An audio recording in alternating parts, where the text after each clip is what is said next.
Hello everyone, welcome to my channel HD Orion. We are studying accountancy for class 12 from T.S. Gerewal's textbook 2022 edition. Chapter 7, Death of a Partner.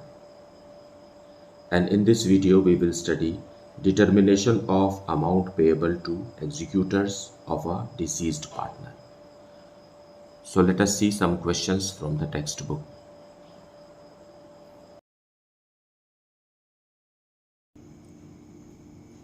Question number 34.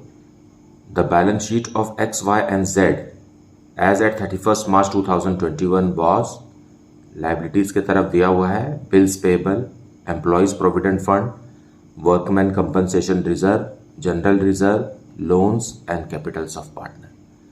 उसी तरीके से assets में दिया हुआ है cash at bank, bills receivable, stock, debtors, furniture, plant and machinery, building and profit and loss account.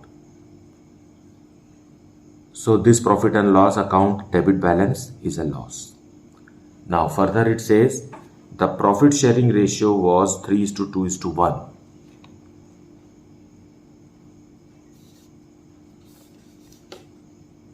Z died on 31st July 2021. The partnership deed provides that goodwill to be calculated on the basis of 3 years purchase of the 5 years average profit. The profits for the years ended 31st March were 2021 rupees 24,000, 2020 rupees 16,000, 2019 rupees 20,000, 2018 rupees 10,000 and 2017 rupees 5,000. The deceased partner to be given share of profit till the date of death on the basis of profit for the previous year. The assets have been revalued as stock rupees 10,000, debtors rupees 15,000, furniture rupees 1,500, plant and machinery rupees 5,000, building rupees 35,000 and bills receivable for rupees 600 was found worthless. A sum of rupees 12,233 was paid immediately to Z's executor and the balance to be paid in 2 equal annual installments together with interest at the rate of 10% per annum on the amount outstanding. Give journal entries and show the Z's executor account till it is finally settled. So let us see the solution with full explanation. So solution 34, we will see journal entries on 31st/7/2021, the date of Z's death. Fine. So सबसे पहले revaluation से related entries हम कर लेते हैं. Fine. So revaluation account debited. Revaluation account debit कब होता है? When there is decrease in asset और there is increase in liabilities. So जैसा कि क्वेश्चन के पॉइंट सी में लिखा हुआ है कि डेटर्स डिक्रीज हो रहे हैं, है ना. सो 2 डेटर्स,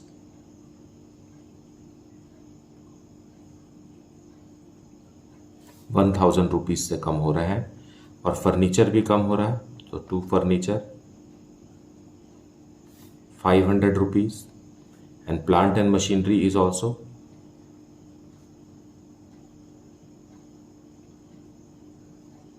₹1,500 से कम हो रहा है एंड बिल्स रिसीवेबल वर्थलेस है ₹600 का.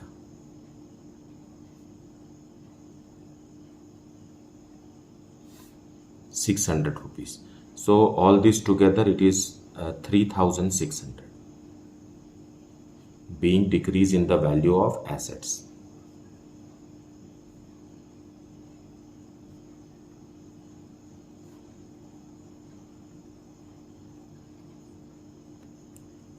अब दूसरी एंट्री करेंगे जिसमें रिवैल्यूएशन अकाउंट को क्रेडिट करना है. सो stock is increasing by 1,000. Stock increase हो रहा है ₹1,000 से और बिल्डिंग भी इंक्रीज हो रही है. बिल्डिंग का वैल्यू भी इंक्रीज हो गया है ₹5,000 से. So to revaluation account. Revaluation account credit तब होता है जब there is an increase in asset और decrease in liabilities. Fine. being increase in the value of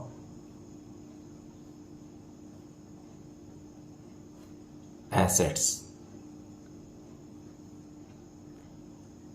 Now look here, revaluation account यहाँ क्रेडिट है 6000 से और यहाँ डेबिट है 3600 से. सो जो दोनों का डिफरेंस है वो 2400 का है and that is a credit balance. Fine, credit में ज़्यादा है, डेबिट में कम है, मतलब क्रेडिट बैलेंस है. सो हमें डेबिट में लिख करके क्रेडिट बैलेंस को डेबिट में लिखा जाता है. So revaluation account on the same date will be debited.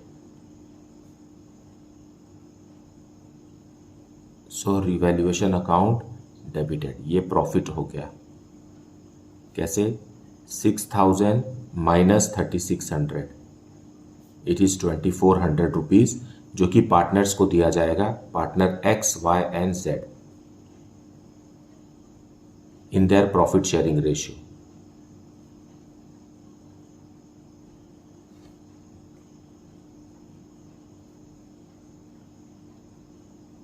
So profit sharing ratio is 3:2:1. So 2400 rupees will be distributed as 1200, 800 and 400. Being profit in profit sharing ratio 3:2:1. अब balance sheet को scan करेंगे.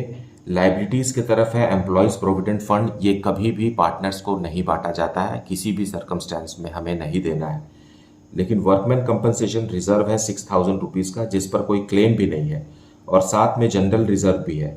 सो वो भी 6000 rupees का है. सो हम ये दोनों अकाउंट को पार्टनर्स के कैपिटल अकाउंट में ट्रांसफर करेंगे on the same date, because it is reconstitution of partnership. Fine. So workman compensation reserve.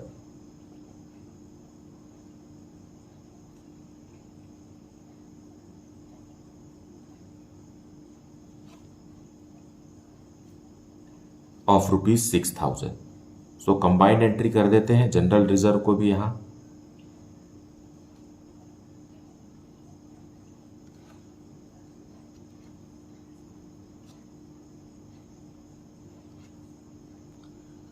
और यहां पर ही आप एसेट्स के तरफ जो प्रॉफिट एंड लॉस दिया है उसे भी आप ट्रांसफर कर दीजिए. सो इसे हम क्रेडिट में ट्रांसफर करेंगे to profit and loss account. It is again 6000 rupees. अब जो डिफरेंस है दोनों का वो कैपिटल अकाउंट में. So to x capital account in old profit sharing ratio and to जेड्स कैपिटल अकाउंट. फाइन. सो इस तरीके से कंबाइंड एंट्री करके हम ट्रांसफर कर सकते हैं. यहाँ 6000 है. Now 6000 will be divided in their old profit sharing ratio. So 3000, 2000 and 1000 being transferred to capital account.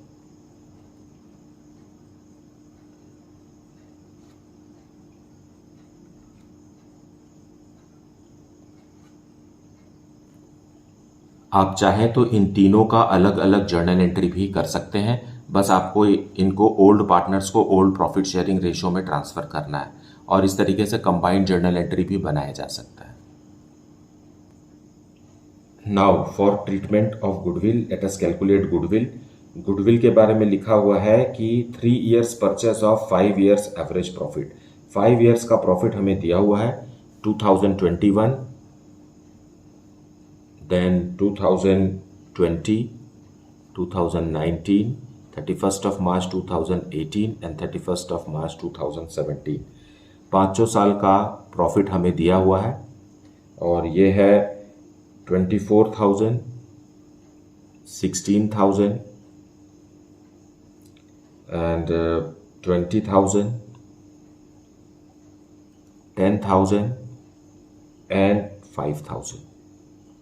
Now when you add this you get an amount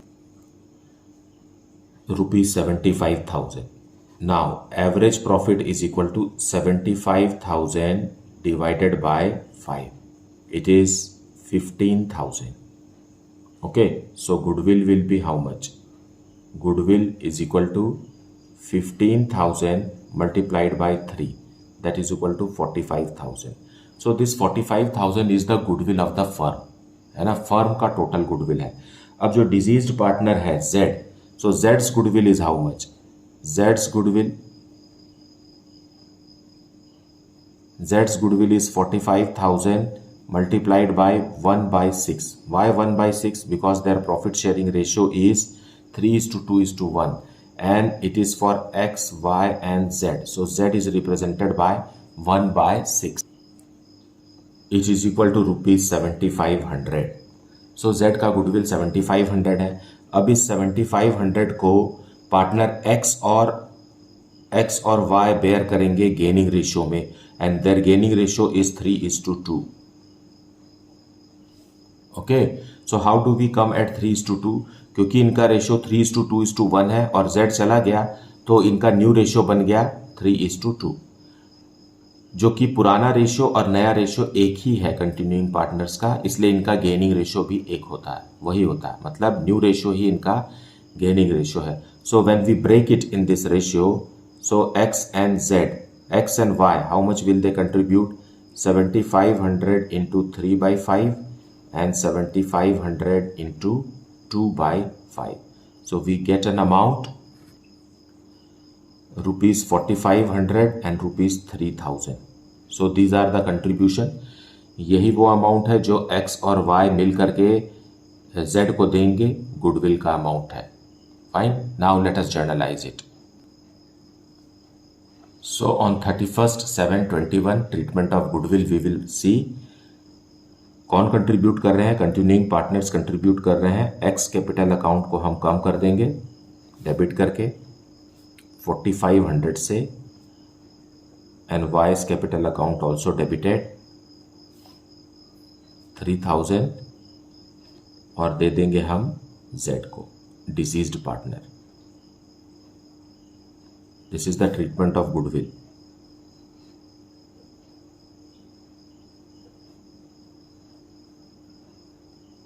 being treatment of goodwill.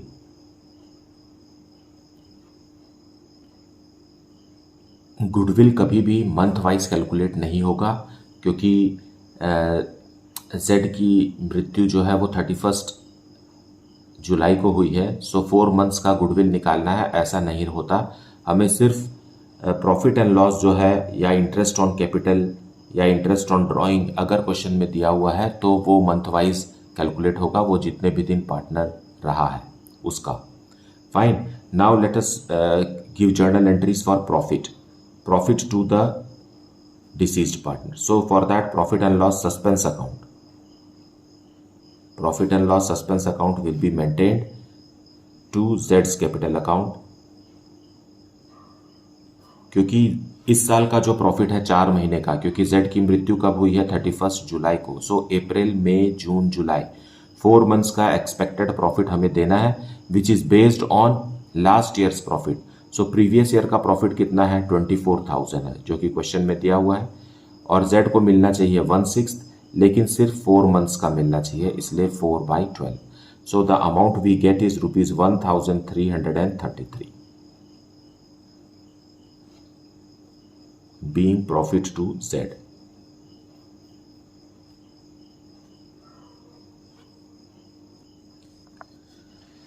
So now on the same date we will transfer the amount due to Z to Z's executor account. Fine. So Z's capital account debit कर देंगे हम, क्योंकि सारा चीज जो कुछ भी देना था वो दे चुके हैं, और इसे हम ट्रांसफर करेंगे Z's executor को, the legal heir of Z. So how much amount? पहले तो कैपिटल का 12,000 रुपीज़ है जो कि बैलेंस शीट में दिया हुआ है, फिर रिवैल्यूएशन से हमें 400 रुपीज़ का प्रॉफिट हुआ है, फिर 1,000 रुपीज़ है जो general reserve, workman compensation reserve minus profit and loss से जो हमें मिला है ना, ये सबको मिला करके 1,000 रुपीज़ है जिसकी जर्नल एंट्री हमने किया है। फिर गुडविल का है 7,500 plus profit and loss suspense account का 133। नाउ ये सब को ऐड करेंगे तो अमाउंट आ जाएगा rupees 22,233।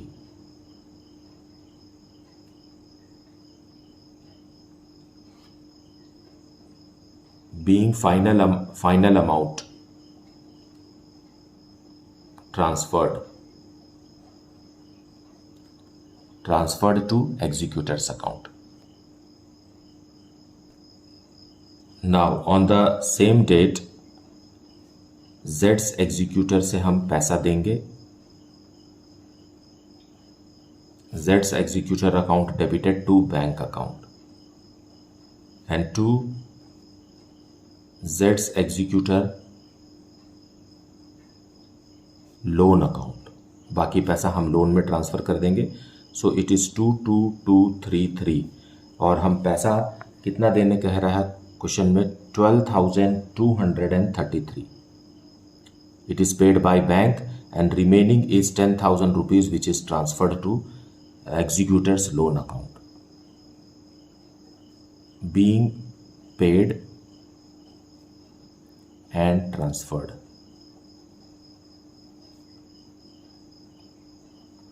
And transferred the balance. Now अब इस 10,000 रुपीज़ को 2 ईयरली इंस्टॉलमेंट्स में पे करेंगे. मतलब फर्म पे करेगी एग्जीक्यूटर को with interest at the rate of 10% per annum. सो एक साल बाद मतलब 31/7/2022 को पेमेंट होगा, है ना. First payment will be on this date. Now हम पहले इंटरेस्ट ड्यू करेंगे. सो इंटरेस्ट ऑन लोन, यही वाला लोन है, account debited to Z's executor's loan account. So what will be the amount of interest? 10,000 rupees है, इसका 10%. सो 1,000 rupees being interest due.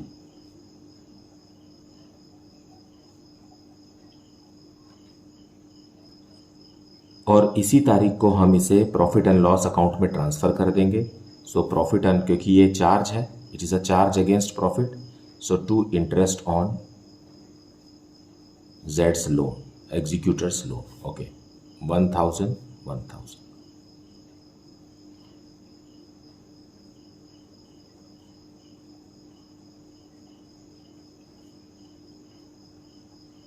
Being transferred to profit and loss account.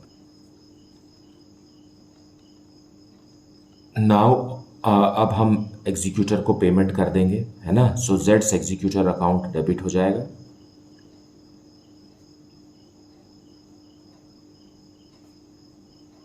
Z's executor's loan account debited to bank. Payment करना है 5,000 जो कि 10,000 का half है, plus interest है 1,000 रुपीज़. इस तरीके से 6,000 रुपीज़ का फर्स्ट इंस्टॉलमेंट पे होगा. Being first installment paid with interest.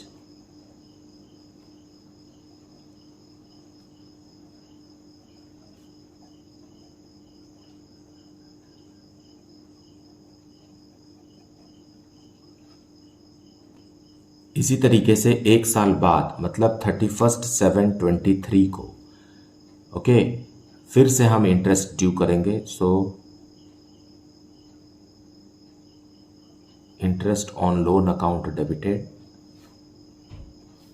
To Z's executor.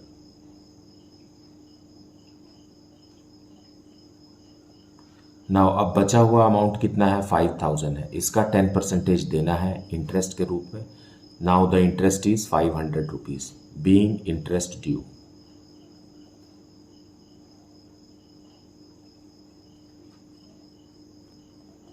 अब इस इंटरेस्ट को हम प्रॉफिट एंड लॉस अकाउंट में ट्रांसफ़र भी कर देते हैं on the same date. So profit and loss account debit हो जाएगा because it is a charge against profit.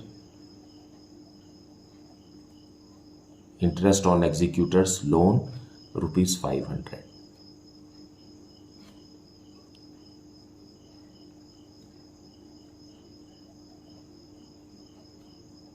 being transferred to profit and loss account. Now final payment with interest for the last second installment will be made to Z's executor. So last entry from Z's executor's loan loan account debited rupees. अब यहाँ कितना आएगा, 5000 तो actual amount है plus 500 rupees interest का, so 5500 rupees we will pay by bank. So final payment is made. Now no more money is remaining with the firm to pay the executor, being final instalment paid to executor.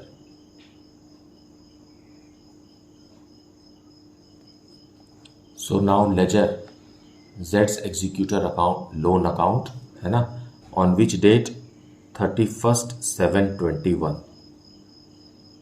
by Z's executor account 10,000 rupees मिला। फिर एक साल बाद मतलब 31/7/22 को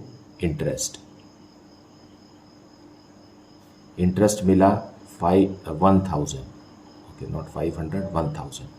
then on 31/7/22 जिस दिन interest दिए उसी दिन हमने बैंक से पेमेंट किया 5,000 rupees plus 1,000 interest, it is 6,000 rupees. So on 31/7/22 को क्या बचा, to balance closed down. So we will close it down 11,000 rupees, 11,000 rupees, मतलब सेकेंड इंस्टॉलमेंट का 5,000 रुपीज़ रिमेनिंग है जिसे हम ब्रॉड डाउन करेंगे, है ना, ऑन 31 के बाद 1 तारीख को 1/8/22 को by balance brought down, this is 5,000। Now एक साल बाद मतलब 31/7/23 को इंटरेस्ट देंगे, बाय इंटरेस्ट साल भर का इंटरेस्ट 10% 500 रुपीज़। अब 31/7/23 को ही हम सेकेंड इंस्टॉलमेंट दे देंगे जो कि 5,000 प्लस 500 रुपीज़ इंटरेस्ट का, so 5,500। Now no money is left to be paid by the firm to the executor.